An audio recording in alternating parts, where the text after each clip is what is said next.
me rejoindre aujourd'hui pour cette vidéo. Donc comme vous pouvez le voir sur le titre, aujourd'hui on va parler des soins des cheveux pendant les vacances. Comme l'été commence, on y est tous, quelques-uns vont peut-être avoir la chance de partir au soleil et on va parler un petit peu de ça. Et comme ma chaîne est consacrée vraiment aux cheveux défrisés, évidemment ça s'adresse à tous ceux qui ont des cheveux défrisés, mais c'est vraiment une protection. Je vais parler en fait de 5 conseils de protection en général pour tous les cheveux. Donc je vais regarder sur mon téléphone, c'est pour ça que je vais baisser les yeux de temps en temps, parce que j'ai pris en note ce que j'allais vous dire, sinon la vidéo va être encore trop longue. Et d'ailleurs là c'est déjà trop. Donc on va passer tout de suite à la vidéo. On y va tout de suite.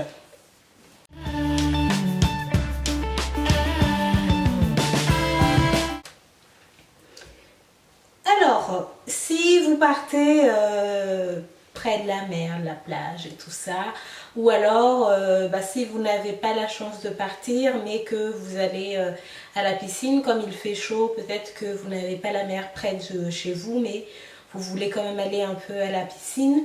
Alors, la première chose à faire en fait, c'est, si c'est quelque chose que vous savez depuis quelque temps, que c'est programmé, faites un soin la veille, ça renforcera un petit peu plus vos cheveux. Donc faites un soin la veille, ça c'est vraiment la première chose. Si vous allez nager ou à la piscine, ça va rapporter un petit peu plus de force à vos cheveux pour le lendemain, pour lutter en fait contre le chlore et tout ça. Et aussi la mer avec l'eau de sel et tout. Donc ça c'est vraiment important. Faire un soin la veille. Le premier conseil, donc ça c'est programmé. Toujours un premier conseil pour tout ce qui est aller nager ou quoi que ce soit, si vous ne l'avez pas programmé, comme on est en vacances, on ne va pas tout programmer non plus. Des fois on se dit, oh, tiens, on va aller à la mer, on va aller se baigner. Dans ce cas-là, en fait, avant d'aller nager, saturez votre cheveu d'eau. C'est-à-dire que vous allez, avant même d'aller dans l'eau, que ce soit la piscine ou la mer, mettez de l'eau sur vos cheveux, enfin vous vous douchez et du coup vous mettez plein d'eau sur vos cheveux et ça va protéger vos cheveux en fait contre tout ce qu'il y a dans l'eau et ça va les aider à ne pas être trop agressés. Donc ça c'est 2 conseils on va dire. Le premier conseil, donc ça c'est pour aller dans l'eau, nager à la piscine ou à la mer. Ensuite, deuxième conseil, c'est un peu à la suite. Donc dès que vous sortez de la piscine ou de la mer, évidemment rincez vos cheveux. Bien qu'on les ait saturés, ça ne veut pas dire que vos cheveux sont complètement protégés de tout ce qu'il y a, la salissure, le sel, les chlores pour la piscine et tout ça. Donc il faut quand même rincer les cheveux.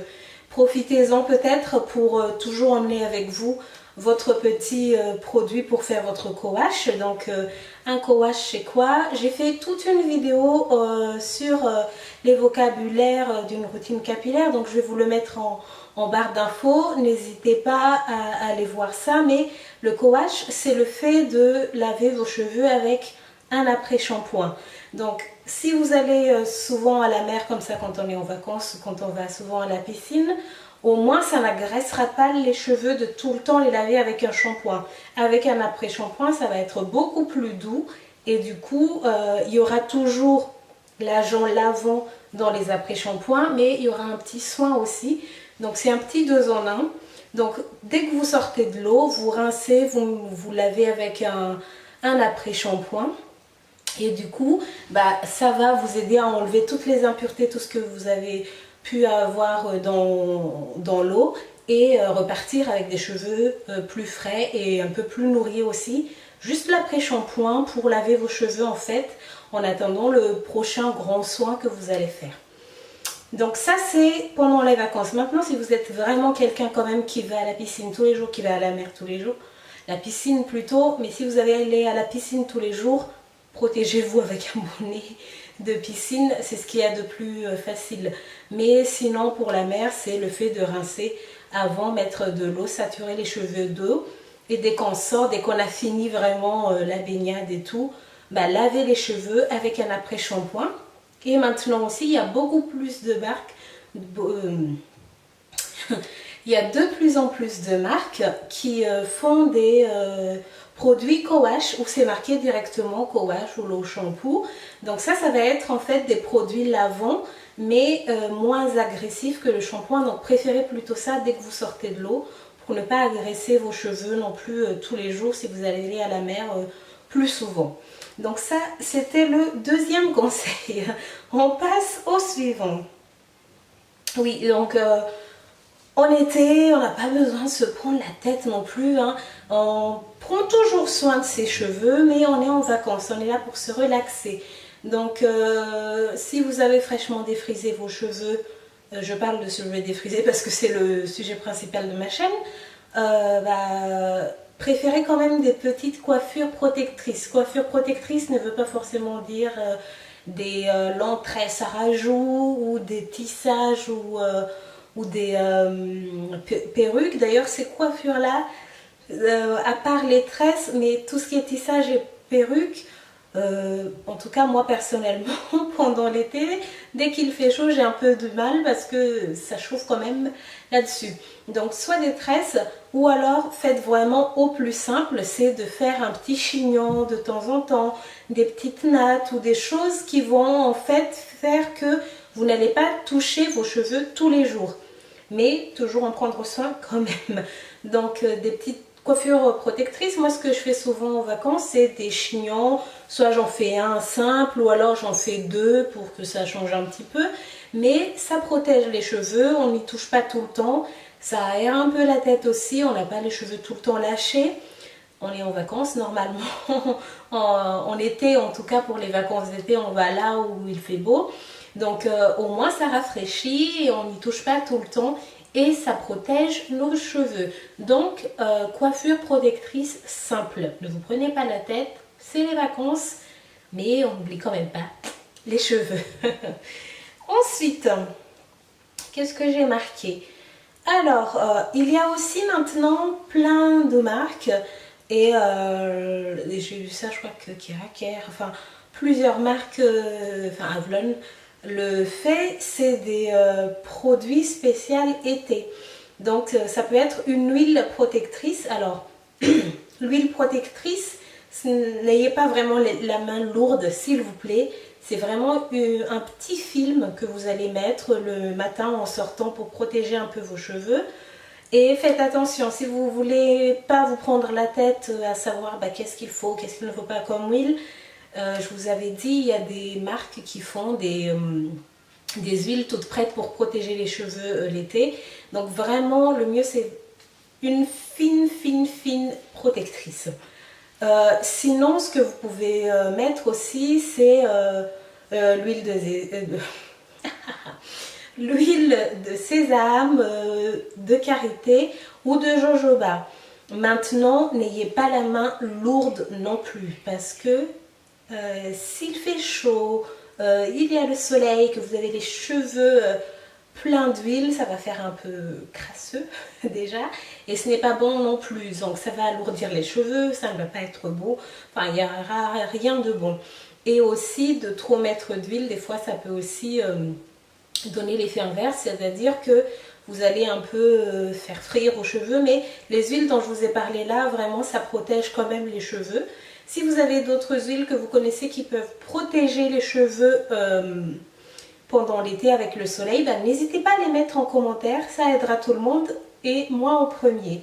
Donc voilà, n'abusez pas trop, ayez la main légère vraiment. C'est vraiment une petite huile, une fine huile protectrice en fait, mais sinon la meilleure façon aussi c'est de mettre un petit chapeau ou des casquettes, des choses comme ça, mais si on n'aime pas, on peut mettre ça.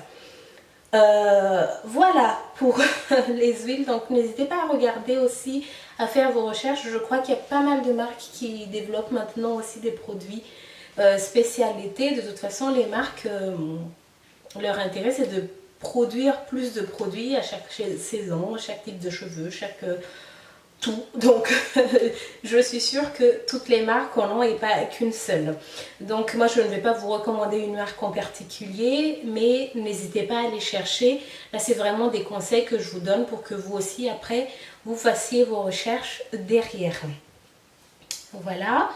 Et évidemment, le plus important, c'est l'hydratation. Alors, n'oubliez pas déjà de bien hydrater. En fait, si vous faites bien votre hydratation le soir, comme d'habitude, vous n'aurez même pas vraiment besoin de remettre encore de l'huile le matin.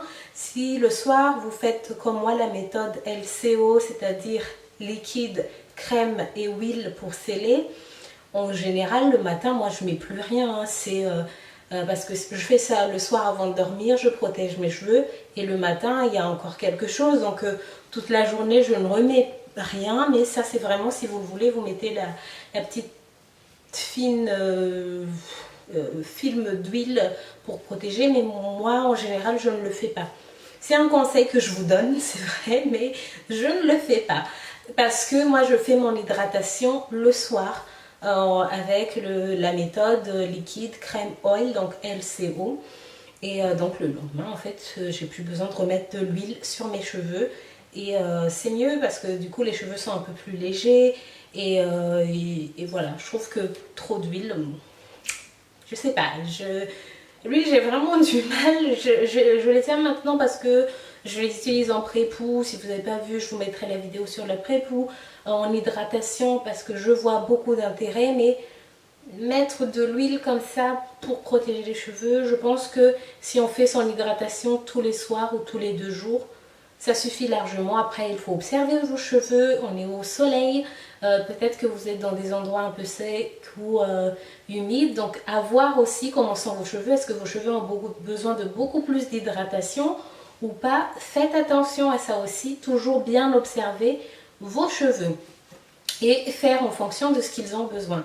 Mais sinon, mon dernier conseil, c'était l'hydratation, donc soit par cette méthode-là LCO, mais en plus, c'est pas ou LCO et ce que je vais dire après, c'est la méthode d'hydratation, alors LCO, liquide, crème, oil, huile, ou alors liquide, huile et crème LOX, ce que vous voulez, ce qui va avec vos cheveux. Mais faire cette hydratation là, ça c'est l'hydratation extérieure, et qui dit soleil dit aussi hydratation de l'intérieur. D'ailleurs, il faut le faire toute l'année, c'est pas juste l'été qu'il faudra le faire, mais toute l'année. Donc n'hésitez vraiment pas à boire beaucoup d'eau, ça aide largement vos cheveux, mais c'est bon pour tout le corps, c'est bon pour tout en fait, l'eau, et c'est ce qu'il y a de plus naturel et de moins cher, donc n'hésitez pas à le faire. Donc voilà, c'est une petite vidéo vraiment par rapport à la période où on est actuellement, donc l'été. N'hésitez pas à faire vos recherches par vous-même et on se retrouve très vite pour la prochaine vidéo. Merci d'être resté jusqu'à la fin, et si vous n'êtes toujours pas abonné, n'hésitez pas à vous abonner, à liker la vidéo et à partager si vous trouvez que ces conseils sont utiles. Pour ceux qui habitent tout le long de l'année au soleil, maintenant vous savez comment faire. Et si vous avez des petites astuces que vous faites aussi d'habitude, n'hésitez pas à nous partager tout ça en commentaire. Merci beaucoup et à la prochaine, à très vite pour une autre vidéo.